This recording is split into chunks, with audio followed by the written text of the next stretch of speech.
I had been the princess's nursemaid for 2 years, and I had never once heard her cry the way she cried at Alderwick. We were meant to reach the summer court in a day and a half. 3 days later we were still snowbound at the waystation. The mountain road closed behind a wall of drift, and little Tamsin, not yet 2, heir to House Varn, the only child the Marchioness had left after the fever took her husband, had been screaming since the second night, not fussing. Screaming, in the raw, tearing way that leaves a child's voice half gone by morning and leaves the rest of us standing in doorways not knowing where to put our hands.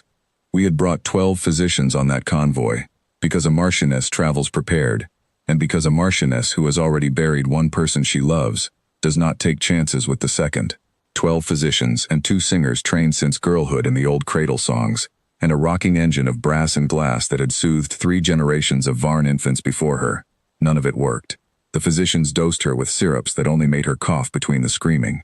The singers sang in trained, lovely voices that cracked under the strain of trying to be heard over her, and gave it up by the second night.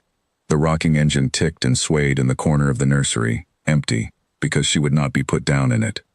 By the third night I had stopped believing anything would work, and had started merely enduring, the way you endure weather. The waystation had filled with travelers stranded same as us, a wool trader, a family of Austrian tinkers, and, near the very end of the evening, a human man who came in stamping snow off his boots with a boy of perhaps 5 asleep already against his shoulder. I did not think much of him. Waystations are full of strangers passing through, and I had a screaming princess and no patience left for strangers. The innkeeper gave him the last room, at the end of the nursery corridor, because it was the only one left, and I remember thinking only that I hoped his boy was a sound sleeper. He was not, as it turned out, a stranger who minded his own business.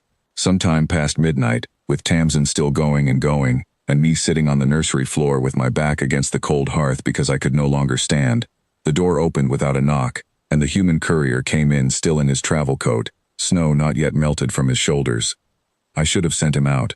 I did not have the strength to.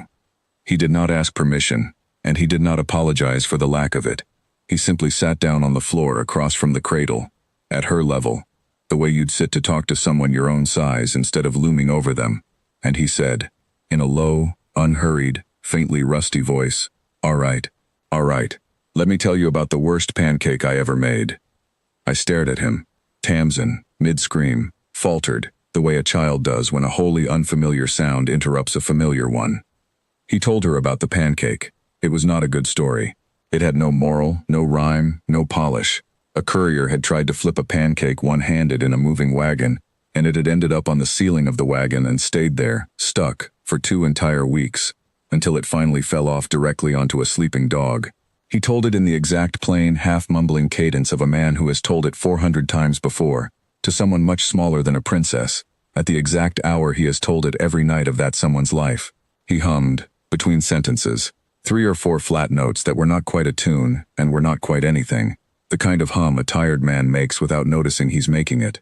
Tamsin quieted to hiccuping, then to silence but for her breathing. He reached into his coat pocket, unhurried, as though there were nothing at stake at all, and took out a small wooden horse, badly carved, one ear chipped, the paint long since chewed off the muzzle by some other small mouth. "This is Bartholomew," he said. "He's not much to look at. He's missing an ear because my boy tried to feed him a real carrot once. You can hold him if you want. He's very good at holding still." She took him. Her small hand closed around the horse's chipped neck the way a drowning thing closes around driftwood, and within 4 minutes, I counted, because I did not believe it, because after 3 days I trusted nothing that quiet, she was asleep. He sat there another 10 minutes after that, still humming, in case she wasn't truly under. Then he got up, quiet as he'd come in, and said only, "Sorry, heard her through the wall, couldn't sit next door and listen to that," and left, closing the door soft enough not to wake her. I did not sleep myself that night. I sat in the sudden silence, more unsettled by it than I had been by the noise, and tried to understand what 12 physicians and 2 trained singers and 100 years of Varn engineering had failed at, that a stranger with a bad pancake story had managed in under a quarter of an hour. The Marchioness came at first light, drawn by a silence she had not heard in 3 days and did not trust. I told her plainly, because I did not have it in me to soften it. It was not us.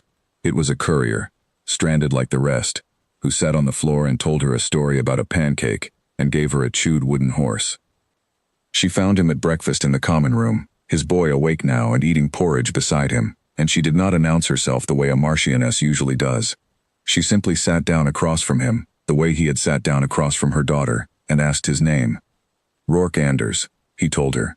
Independent courier, hauls freight along the Silver Road, has done since his wife died, and left him a boy to raise on the road with him, because there was no one else to leave him with. He said it the way a man reports the weather, not looking for sympathy, not expecting any. She asked why he'd done it. Wasn't trying to do anything, he said, and I believed him, because I had watched him do it, and there had been nothing performing in it at all. I've told that boy the pancake story every night of his life. Didn't know any other way to sit with a crying kid. Figured it'd work the same on yours as it does on mine. Mostly does. The Marchioness looked at her daughter's small hand, still curled around the wooden horse even in sleep against my shoulder, and then at the boy beside him, who had already offered Tamsin, awake now too, a spoonful of his own porridge without being asked, the way children share things before anyone teaches them not to. Two small strangers, already easy with each other, in the way that grown people mostly forget how to be. She did not offer him a title. I think she understood, watching him, that a title was the wrong shape of thing to offer a man like that. What she offered instead, quietly, over the rest of that breakfast, was a standing place on her household's roads, a permanent courier's contract, generous pay, his own wagon, and his own hours. The freedom to keep doing exactly the work he already did, only now carrying her house's freight instead of whoever's would have him, with the one difference that his route would run regularly through wherever her daughter was. So they know each other, she said, growing up, if that's a thing you'd want. He thought about it the way a man thinks about a fair wage, not a favor. Then he looked at his boy, sharing porridge with a princess he had no notion was a princess, and said he supposed that wasn't a bad arrangement for either of them.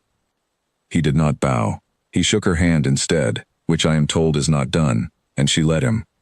I have held that child through 2 more winters since, and I still do not fully understand what he did that night, that we could not. I only know that when she wakes frightened now, she does not ask for a physician or a singer. She asks, half-formed in a 2-year-old speech, for Bartholomew, and for the man who tells the story about the pancake on the ceiling. I have come to think that is not a small thing. I have come to think it may be the only thing that ever really works.